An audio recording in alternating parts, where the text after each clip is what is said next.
Hi children, good morning. I hope everyone is following the lessons and try to buy your materials. From the next class onwards, I'm going to allot the work in the materials, children. Just I'm waiting for you. I'll tell the page numbers and you need to fill the comprehension passages, children. Be ready to. Now we are in the session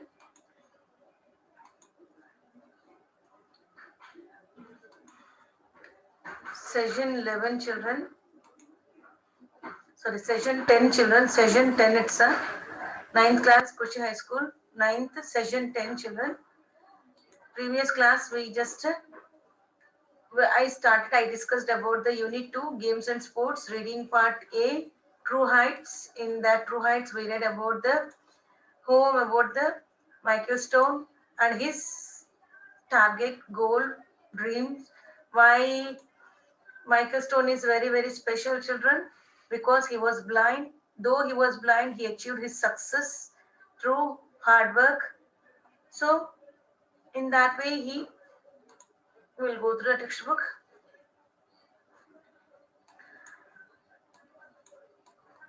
So, children, why he was so special, children? Why he was so special? He was so special because he was blind. He was blind, children. That's the reason here in the last he'll give. He was so special because Michael Stone was blind. Starting onwards, going on giving instructions. His envision. His mother used to tell the stories. If your mother can say to read the stories, but why she's telling everything? Because he was blind. So I gave the homework as to write the homework line the last session, children. This time, just go through the question and answers. Go through the question and answers. Write all the questions one time. That is your homework. Then later, vocabulary part, children. Vocabulary part. First, synonyms. Synonyms. Similar meanings. Similar in meaning. Synonym means similar in meanings. So use a thesaurus or dictionary to find out of these words from the story you have read and use them in your own sentence. Quench, satisfy. Quench means satisfy. Zeal, desire. These all may comes in the quench. Glamour, beautiful, glow, charm, passion. Passion, search it out what the meaning will come. Persistence, hard work, arrogant, proud, level headed, ponding, beating.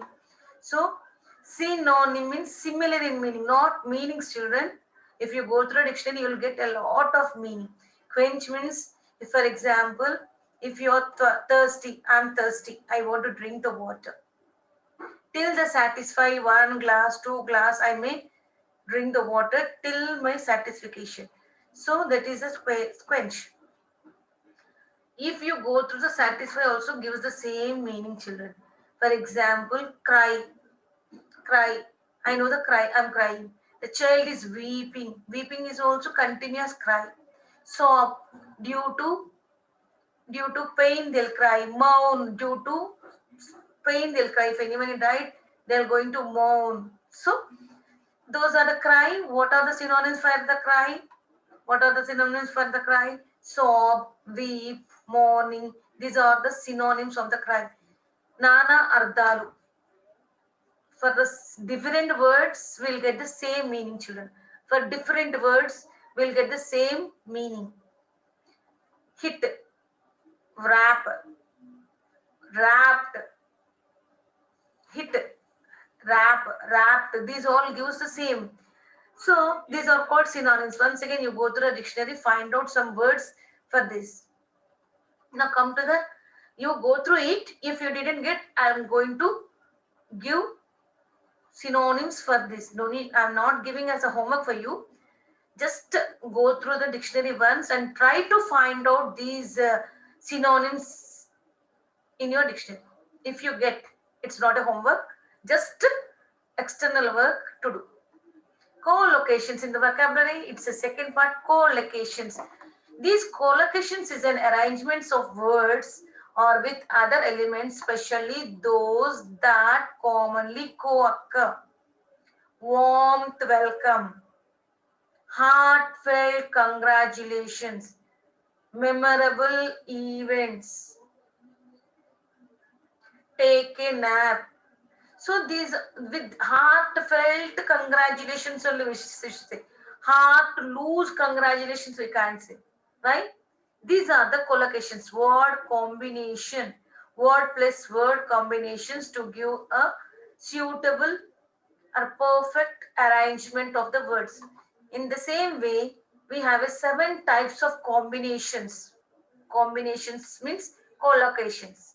Adjective plus noun. What is the meaning? Example, bright, harsh, intense, strong. These are the adjectives which we can use in different situations. We can use with a light noun.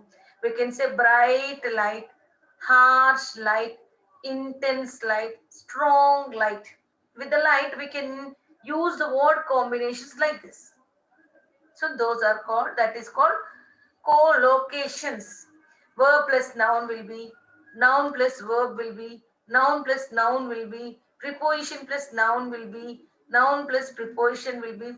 Quantifiers with noun. Quantifiers is nothing but a few, some, many, much, more. These little, this quantifier tells about the quantity.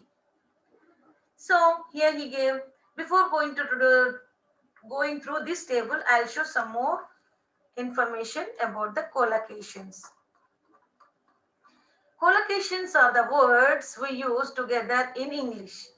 Nothing but a word partnership or words. It's a partnership. How will our partner help us every time like that? Word to word combination is called collocations. Commonly used together in English called collocations. Word plus word collocation. Collocation, combination of words. Like make business, make plan, take plan only, make plan only, pay attention. Take attention will be, no, pay attention is the right word to say. Pay a visit, have a break, have a lunch we should say, we should not say. Have a break, take break. Pretty well, quite enough, all alone, right now. These are the quite casual words, combinations of two words is called collocations. There it might be an adjective plus noun, noun plus noun, preposition plus noun, noun plus preposition, combination of 7 types are there from the, well, see, one example he gave. You can say take a nap, but you can't say do a nap. Do a some will be, do a nap will be, nap means taking a small sleep. Take a nap means taking small rest. Make a nap won't be. So take a nap is the right collocation. So here some more combinations is there.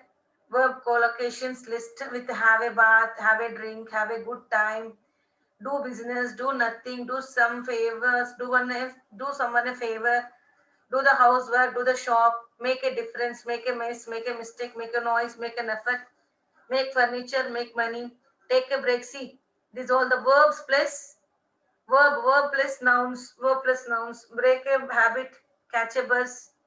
So these are some collocations, children. Once again, you go through it. Before that, see, we'll go through the textbook. Now, use a dictionary and write which word in column I can collocate with those in the next 5 columns. Put a tick mark in the relevant column. Use apt collocation in your sentence. Heartfelt. What is a heartfelt? With which word we can combine? Congratulations. Heartfelt. Welcome also we can say heartfelt. Deep sympathy. Childhood dream.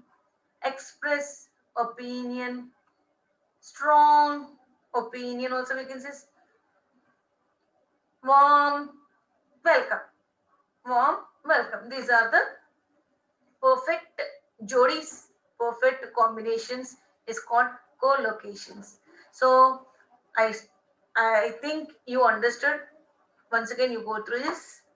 Come to the grammar part. In the unit 2, it's a textual grammar part. Here we are going to read. See, as he raced down the golden lined wheat fields, he would always outrun the locomotives passing by. As is an underlined word here. When he heard the singings of some distant robins in flight, he knew it was his time to fly. Okay. When he heard time, as he raced, giving about the reason.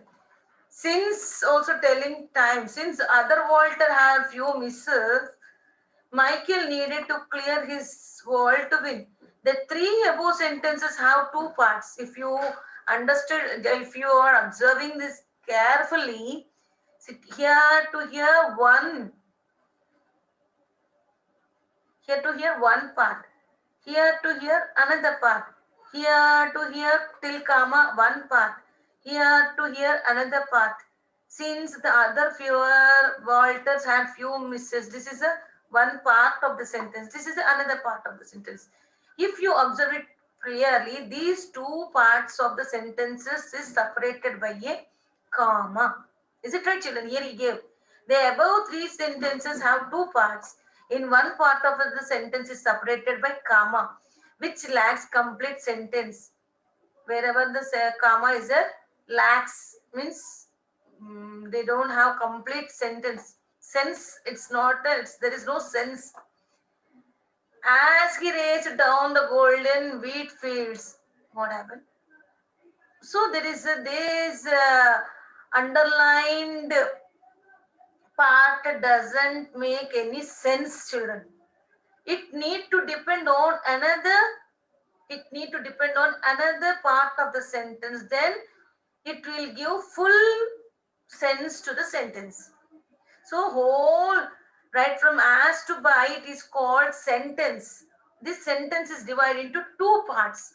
The two parts is called the sentence. We can say the sentence. It's a sentence. For example,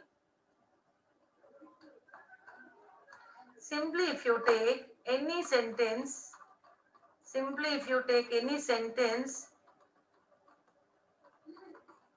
for example, one second.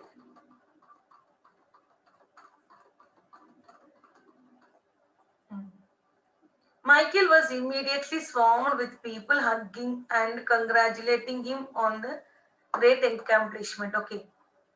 He began to fly. Take this. He began to fly. One sentence. It's a sentence. Subject will be, one verb will be, somewhat the preposition or object. A simple sentence only has what? A simple sentence only will have one subject, one verb, and one object. One subject, one verb, and one object will be. But here, if you observe the sentence properly, here this sentence have two parts. Sentence is divided into two parts. One, this part is called clauses. Then we can say the sentence is in clauses. If it is a big sentence separated by a comma, then we should say the sentence is in clauses.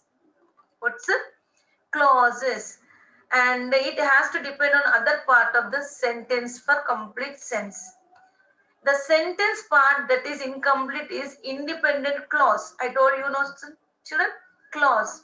The second part has completed sense is independent clause.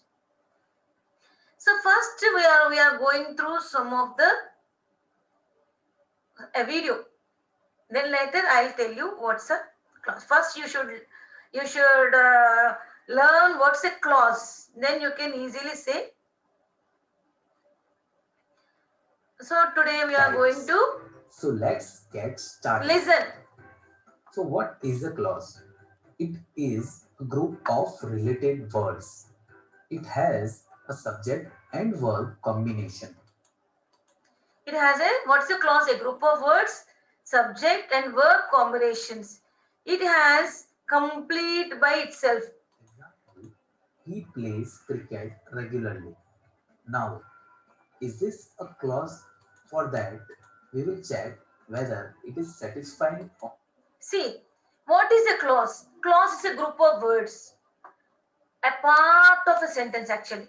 A group of words which doesn't have any sense, but it carries subject, verb, combination. It has a complete meaning by itself. He plays cricket regularly. He plays cricket regularly. It's a simple sentence. He subject, plays, verb, cricket regularly. So now, listen. Listen carefully. All the three conditions that we just discussed. Is it a group of words? Yes, it is. Here, he is the subject, plays is the verb, so it has a subject verb combination. Yes. And the whole sentence, he plays cricket regularly, makes complete meaning by itself. Hence, we can say it is a clause. Clause. Now, clauses are mainly divided into two parts based on their usage. It may be independent clause or Dependent clause. dependent clause. An independent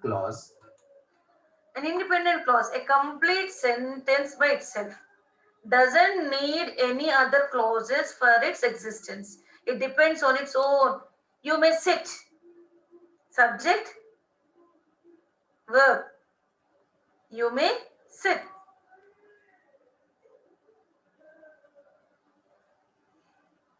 Dependent clause. What's a dependent clause? It doesn't make any sense. It's a subject and verb combination is there, but no complete thought. There's no complete thought.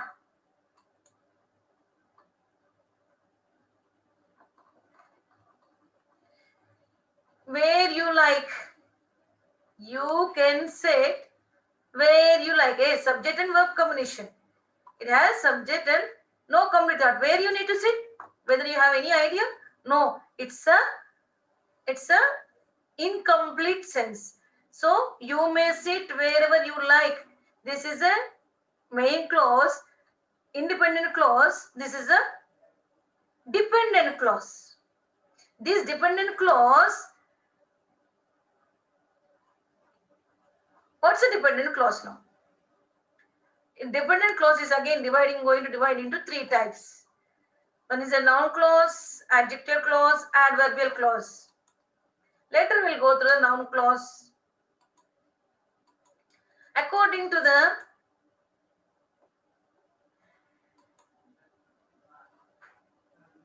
listen. First, at least you can listen, go through the Noun clause, adjective clause, and adverbial clause. Let's discuss about each of them. Each of them. So Noun what clause. is a noun clause? Noun clause is a group of words having subject and verb of its own, and it acts as a noun in the sentence.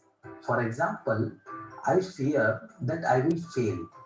Here, that I will fail is a clause as it is a group of words having subject and a verb, and the whole clause is acting as an object of the verb fear. So it's a noun clause. Let's look into one more example of it. That you have come pleases me. Here, that you have come is a noun clause as it is acting as a subject of the verb pleases. So basically, this clause does the work of noun. Now, let's look into the next type of clause, adjective clause. Adjective clause is a group of words having subject and a verb of its own, and it acts as an adjective in the sentence. Now, what does adjective do? They describes noun, and so does the adjective clause. For example, the umbrella which has a broken handle is mine. Here the clause which has a broken handle is an adjective clause as it has a subject and a verb of its own and is describing the noun umbrella. Let's look into one more example. He met a girl whose eyes were blue.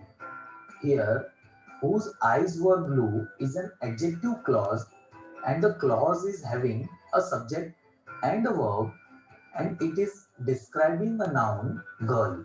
So basically, this clause does the work of an adjective. Now let's look into the next type of clause. Adverb clause. Adverb clause is a group of words having subject and a verb of its own, and it acts as an adverb in the sentence. Now what does adverb do? They modifies verb, adjective or other adverbs in the sentence, and so does the adverb clause. For example, they rested when the evening came. Here, when the evening came is a clause as it has a subject evening and verb came, and it is describing verb rested. So it's an adverb clause. Let's look into one more example. I will give you a map so that you can find a way. Here, so that you can find a way is a clause as it has a subject and a verb and is describing the act of giving, which is a verb. So basically, this clause does the work of an adverb. That's all about clauses in this video. Let's quickly revise. So if we go through that, then now come to the textual part. Now you understood what's a clause, children? Yes. Clause is a group of words which have a subject and verb combination. Clause is a part of a sentence. In that clause, it's going to divide into two types: main clause, subordinate clause. In the subordinate clause, again it's going to subdividing into three types: noun clause, adjective clause, adverb clause. Now here in the textbook is going on telling you about we are going to discuss about the adverbial clause. See children, adverbial clause. In the above sentence, what he gave, what he used: as, when, since. These three words which helps us to, to tell about the time. See here. In the above sentence, the clause with as, when denotes a time, whereas since denotes a reason. Always adverb. What is meant by an adverb? It modifies a verb, an adjective, an adverb. That only we know. But adverb means it tells about the always, it tells when that action happened, where that action happens, how that action happened. Time, place, more, manner. Time, place, manner. It's going on telling about the time, when it's going to happen. Place, where it's going to happen. Manner, how it's going to happen. So as usual, it denotes as and when, it's denoting time. Since denoting reason. So we are going to take the help of an adverb in that to connect the two clauses is called adverbial clause. What happened at that time? In the third sentence, the clause begins with since, states the reason, and the other states that consequences, telling about the reasons. That words as, when, since are conjunctions. As, when, since, according to the parts of speech, those are the conjunctions which connect two sentences or clauses or the words. These clauses contains these words are called adverbial clauses. These adverbial clauses cannot stand independently. So they are called independent clause or subordinate clauses. The clause that stands on its own is an independent clause or main clause. The linkers as, when, since, these linkers are telling about, denoting about the time and reason. So where we can now name of a place or name of a person, building. So adjective, a word which describes a noun or pronoun. Adverb, it tells about the time, place, manner. Just now I told. So these words, these linkers we are using to tell about the time or reason. That is why it is called adverbial clause. So children, till here it's okay. We are going to continue in the next session to this part. What's today's homework? What's today's homework, children? Go through the question and answers. Write it once, read it once. Okay? Thank you.